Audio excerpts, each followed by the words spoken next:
மதியோட அப்பா வந்து மனசு கஷ்டத்தோட போகிற பார்த்துட்டு மதி மனசு கஷ்டம் ரொம்ப கவலைப்பட்டு அழுதுட்ருக்காங்க. அதை பார்த்துட்டு ரேவதி அவங்களுக்கு ஆறுதல் சொல்கிறாங்க. மதி அழாத மதி அப்படின்னோடனே, என் அப்பாவுக்கு நான் ரொம்ப கஷ்டத்தை கொடுக்குறேன், எனக்கு நல்லா தெரியுது அப்படின்னோடனே, விடு மதி எல்லாம் சரியாயிடும் அப்படி சொல்லிட்டுருக்காங்க. இங்கே வந்து என்ன பண்ணுறாரு, சுரேஷ் வந்து ரொம்ப டென்ஷனாக இருக்கார்.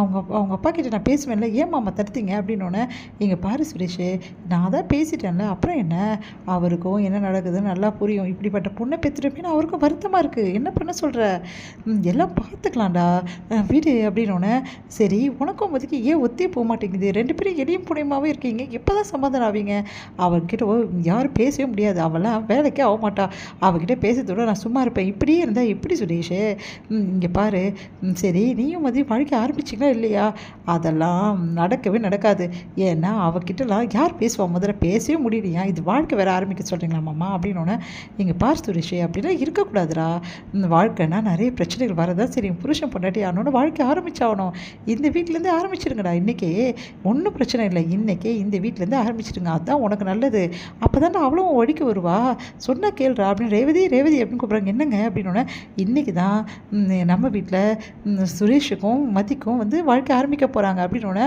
என்னங்க சொல்கிறீங்க, ஆமாம் இப்போ தான் பேசிட்டோம், அதெல்லாம் நடக்கும், மதி ஏற்கனவே மனசு கஷ்டத்தோடு இருக்காங்க அப்படின்னோடனே, அதெல்லாம் சுரேஷ் பேசி சரிப்படுத்திடுவான், பொண்டாட்டி சரிப்படுத்த முடியாதான், நான் புருஷனால் உன்னை நான் சரிப்படுத்தலை, நீ வா அவங்க ஃப்ரீயாக விடு அப்படின்னு சொல்லிட்டு கூட்டிகிட்டு போகிறாங்க. இங்கே வந்து சுரேஷ் வந்து மதி ரூம்குள்ளே போகிறாரு. மதி வந்து பார்த்துட்டு, மதி உங்ககிட்ட கொஞ்சம் பேசணும் அப்படின்றாரு. உங்ககிட்ட பேசுறதுக்கு எனக்கு எதுவும் இல்லை அப்படின்னு போக பார்க்குறாங்க. உடனே கையை பிடிக்கிறாரு. அதெல்லாம் தெரியாது, இன்றைக்கி நம்ம 2 பேருக்குள்ளே வந்து நான் கண்டிப்பாக வாழ்க்கை ஆரம்பிச்சே ஆகணும் அப்படின்றாரு. அதை கேட்டுட்டு வந்து மதி வந்து, கையை விட்டுறீங்களா, எதுக்கு இப்படி பண்ணிட்டு இருக்கீங்க அப்படின்றாங்க. அதெல்லாம் தெரியாது அப்படின்னு ரொம்ப வந்து வலுக்கட்டாயமாக வந்து ஹக் பண்ணுறாரு. உடனே வந்து செம்ம டென்ஷனாகிற மதி வந்து தள்ளி விட்டுறாங்க. அப்படியே போய் கட்டில் போயிட்டு நெத்தியில் பயங்கரமாக அடிச்சுட்டு பயங்கரமாக அழறாரு. மாமா மாமான்னு கத்துறாரு பயங்கரமாக. அப்புறம் உடனே ஓடி வராங்க. நம்ம வந்து 2 பேருமே ஓடி வராங்க, தங்கராஜும் அதுக்கப்புறம் ரேவதியும். உடனே என்னாச்சுடா அப்படின்னு, இவ நல்லா பூச்சி தள்ளி விட்டா அப்படின்னா, நான் வந்து தெரியாமல் அப்படின்றாங்க. என்னம்மா நீ இப்படியெல்லாம் பண்ணிகிட்ருக்க, எதுக்காக சுரேஷ் தள்ளி விட்ட, ஏமதி இப்படி பண்ண அப்படின்னு சொல்லிட்டு ரேவதி கேட்குறாங்க. அது வந்து அப்படின்னு சொல்லிட்டு சொல்ல வந்தோன்னே, உடனே வந்து நான் எதுவுமே பண்ணல, சும்மாவே தள்ளி விட்டா அப்படின்னோடனே அப்படியே பார்த்து நிற்கிறாங்க. சரி வா சுரேஷ் போகலாம் வெளியே அப்படின்னு சொல்லிட்டு வெளியே போகிறாங்க. போயிட்டு வந்து ஃபர்ஸ்ட் எய்ட் பண்ணுறாங்க சுரேஷுக்கு. பார்த்தீங்களா மாமா எப்படி பண்ணுறான்னு சொல்லிட்டு, எவ்வளோ மோசமாக இருக்கா பார்த்தீங்களா, இப்படி சரிடா நீ என்ன பண்ண, எதுக்காக தள்ளி விட்டா அப்படின்னோடனே அமைதியாக இருக்கார் சுரேஷ். சொல்லுடா என்ன பண்ண அப்படின்னோடனே, நான்லாம் ஒன்றும் பண்ணலையே அப்படின்றாங்க. உடனே வந்து சரி ரேவதி நீ போயிட்டு மதிக்கிட்ட இதெல்லாம் நடந்துக்க வேணாம்னு கொஞ்சம் புத்திமதி சொல்லு, சுரேஷ்கிட்ட நான் பேசிக்கிறேன் நீ போ அப்படின்னோடனே ரேவதி போகிறாங்க. மதி என்னாச்சு அப்படின்னோடனே அப்படியே ரேவதியை கட்டிட்டு அழறாங்க. மதி மதி என்னாச்சு மதி, ஏன் அழற அப்படின்னோடனே, அது வந்து சொல்லு மதி அவர் அப்படின்னு சொல்லிட்டு, இந்த மாதிரி பண்ணால் நான் என்ன பண்ணுவேன் நீங்களே சொல்லுங்கள், இதெல்லாம் தப்புன்னு உங்கள் தம்பிக்கு தெரியாதா, ஒரு பொண்ணு அனுமதி இல்லாமல் அவளை தொடலாமா, நீங்களே சொல்லுங்கள் அப்படின்னோடனே, அவன் இப்படியா பண்ணா, ஏன் இப்படிலாம் பண்ணா, ஏதோ உங்ககிட்ட பேச தான் வந்திருக்கான்னு நான் நினச்சேன் மதி, எனக்கு சத்தியமாக இதெல்லாம் தெரியாது அப்படின்னோடனே, நான் என்ன தான் பண்ணுறது, ஏற்கனவே என் அப்பா மனசு கஷ்டத்தோடு போனார், இப்போ இந்த மாதிரிலாம் நடந்துக்கினா நான் என்ன பண்ண முடியும், அதான் நான் பிடிச்சி தள்ளி விட்டுட்டேன் அப்படின்னோடனே, நீ பண்ணது தப்பே கிடையாது மதி, நான் பேசிக்கிறேன் அவன்கிட்ட அப்படின்னு சொல்லிட்டு நேராக போகிறாங்க.